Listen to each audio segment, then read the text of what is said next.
Donald Trump just picked a fight with the news organization that essentially helped catapult his political career and helped sustain him with their favorable coverage.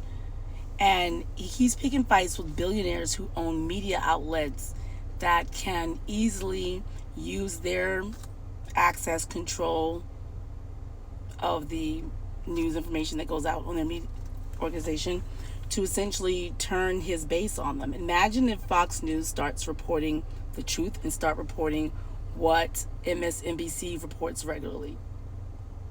Imagine if they switch the spin. Yeah, this is also your proof that Donald Trump isn't necessarily strategic, because if he had more emotional intelligence and was more strategic, he would think and have some foresight to think, this is not the fight, this is not the battle, these aren't the people I'm going to fight. But what happens is he's not strategic, and neither is anyone in his administration. They act first, think later, and they try to fix it on the back end. You might have saw them, for example, do a swap with Venezuela.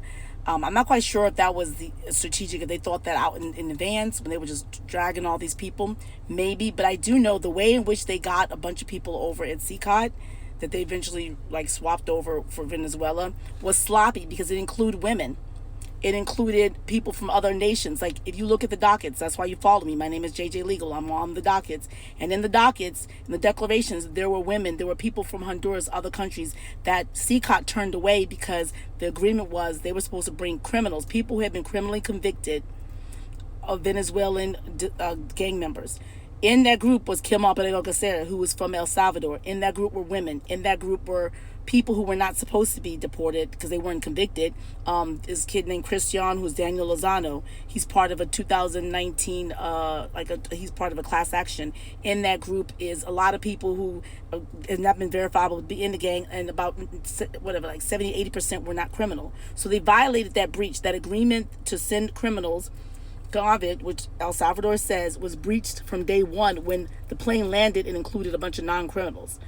So they don't think that through. They're breaching the agreement with the guy. So it's just sloppy. They're just sloppy, and they're not strategic. Neither is Donald Trump, and it's all falling apart at the seams, because when you build a house on cards, it's so easy to topple. And so we're just watching it, and a lot of it is unforced errors. Like, no one told him to campaign on that list. No one told him to campaign on trade wars. No one told him to campaign on rounding off 1 million people, when we really don't have, was a lie. We don't have 1 million criminals here. It's really a lot of undocumented people that are focused on the process, but they're not 1 million criminals. Barack Obama, Joe Biden had gotten rid of a lot of criminals, so there's nothing left. So they're just deporting like teenagers. Unforced errors. We're just watching it, waiting for it to topple.